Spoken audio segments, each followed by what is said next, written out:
Online education में कक्षा 11 के सभी विद्यार्थियों का स्वागत है। प्रिय बच्चों, आज बात करते हैं हम लोग हिंदी काव्य खंड की। तो हिंदी काव्य खंड में हम लोग अभी तक महाकवि भूषण का जीवन परिचय कर चुके हैं।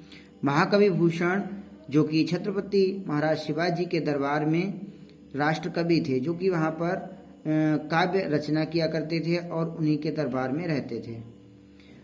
उनके काव्य की जो प्रारंभ की जो पंक्तियां हैं हमारे सिलेबस में शिवा शौर्य शीर्षक में, उन्हें हम लोग आज पढ़ते हैं। जिसके लिए हमें सबसे पहले आपको बता दें कि यदि आप अपने सामने किताब रखें तो और अच्छे से समझ में आएगा, और जिसके पास किताब नहीं है वो ध्यान से इस वीडियो को समझें।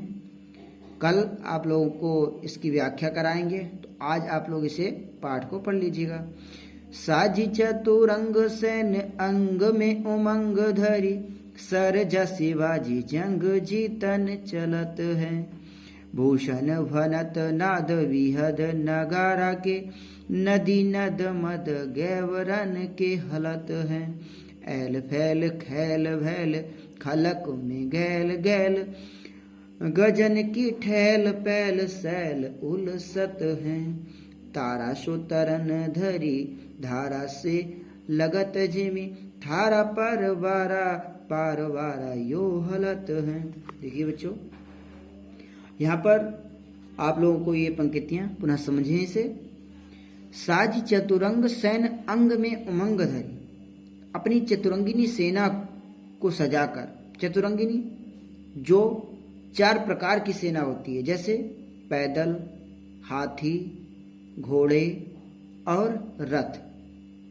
इन 4 प्रकार की सेना को चतुरंगिनी सेना कहते हैं। तो चतुरंगिनी सेना को सजाकर और अंग अंग में उमंग धारण कर, यानी प्रत्येक अंग शरीर का उत्साहित करके। सरजा शिवाजी जंग जीतन चलत हैं, महाराज छत्रपति शिवाजी युद्ध को जीतने की इच्छा से या उसके उद्देश्य से चलते हैं। ऐसा नहीं है कि युद्ध लड़ने जा रहे हैं, इतनी उत्साह है उनमें और उनकी सेना में कि वह जंग को जीतने जा रहे हैं। इसमें अतिशयोक्ति अलंकार का प्रयोग किया गया है। इतनी अतिशयोक्ति है कि इसमें बढ़ा चढ़ा के बात को इतना किया गया है, कहा गया है कि भूषण भनत नाद बिहद नगारा के।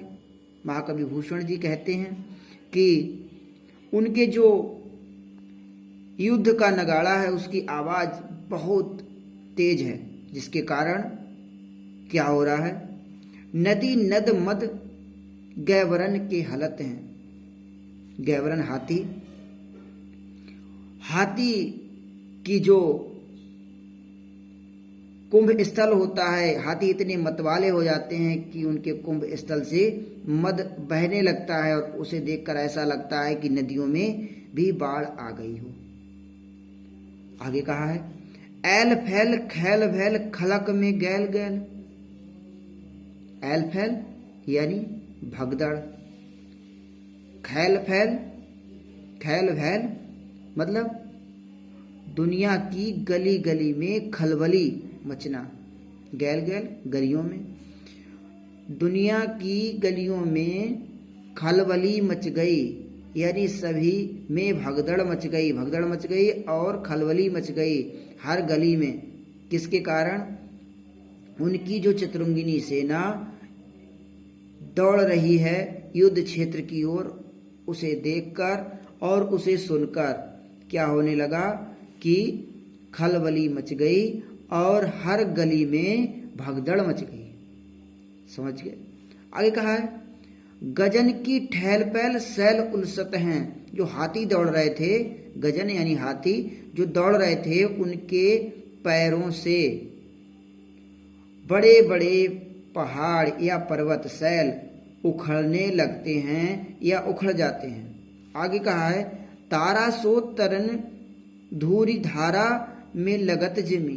तारा सो तरनी, तरनी कहते हैं सूर्य को, धूरी यानी धूल में।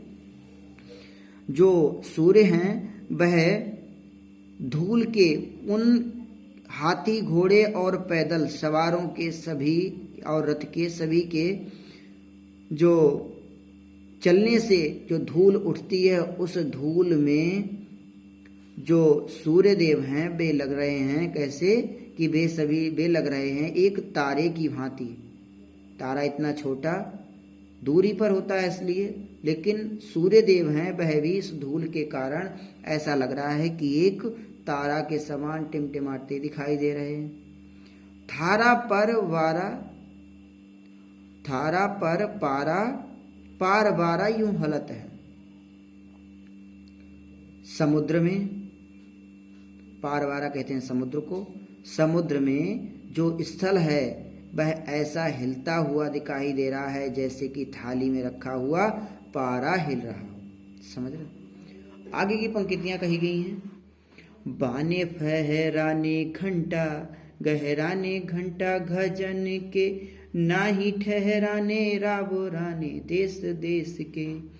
नगो बहराने ग्राम नगर पराने सुनी, बाजत निशाने शिवराज जू नरेश के। हाथिन के हौदा उकसाने कुंभ कुंजर के, भवन को भजाने अली टूटे लटकेश के। दल के दरानन ते कमठ करारे फूटे, केरा के से पात विहाराने फन शेष के। कहा गया इन पंक्तियों में कि बाने फहराने गहराने घंटा गजन के, जो सेना तैयार हो रही थी, जो सेना चल रही थी, उनमें जो हाथी थे, गज यानी जो हाथी थे, उनके घंटे बजने से और जो सेना के हाथ में झंडे थे उन्हें देख करके कोई भी ना ही ठहराने रावराने देश देश के, कोई भी देश देश के भी किसी भी देश के राजा उनके सामने नहीं टिकते। नग बहराने ग्राम नगर पराने सुने, जो पड़ोस में गांव में नगर में लोग रहते थे वह नगर को खाली कर करके चल दिए। बाजत निशाने शिव राजजू नरेश के, और महाराज छत्रपति शिवाजी के बाजे की आवाज सुनकर नगर के नगर क्या थे वो खाली हो गए।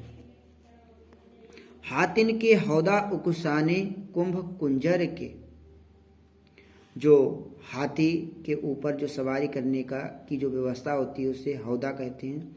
तो वह हौदा क्या होता है, उकस गए उनके चलने से, उनके रास्ते में चलने से वह क्या थे, हाथियों के हौदा जो थे वह उकस गए। उकस गए मतलब ढीले पड़ गए, व्यवस्था से बंधे हुए होते वो सभी ढीले हो गए। भवन को भजाने अली टूटे लट केस के, भौरे थे वह हाथियों के गंड स्थल से जो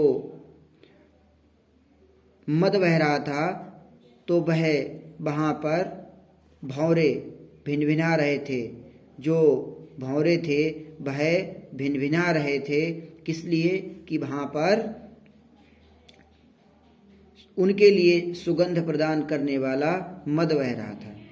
तो वह हाथी जब भाग रहे हैं तो भौरे भी उनके पीछे पीछे दौड़ना चाहते हैं, लेकिन दौड़ नहीं पाते हैं। तो ऐसे पंक्तिबद्ध दौड़ रहे हैं तो ऐसा लग रहा है कि जैसे खुले हुए केस यानी खुले हुए बाल से प्रतीत हो रहे हैं। आगे कहा है, दल के दरारन ते कमठ करारे फूटे। दल के यानी जो सेना थी उसकी दौड़ से जो पृथ्वी को संभाले हुए कछुआ जो थे वह कछुए, उनकी जो इतनी सख्त पीठ होती है उसमें भी दरारें पड़ने लगी। अगली पंक्ति में कहा है, केरा के से पात बिहराने फन शेष के, जो शेषनाग कहा जाता है पुराणों में कि शेषनाग पर पृथ्वी टिकी हुई है, कहीं कहीं कहा गया कि कछुए पर पृथ्वी टिकी है, तो यहाँ पर कहा है कि अगर शेष नाग पर पृथ्वी टिकी है तो जो उनके फन थे वह ऐसे फटने लगे जैसे केले के पत्ते की भांति। केले का पत्ता जो होता है वह बहुत ही हल्के से फट जाता है, ऐसे ही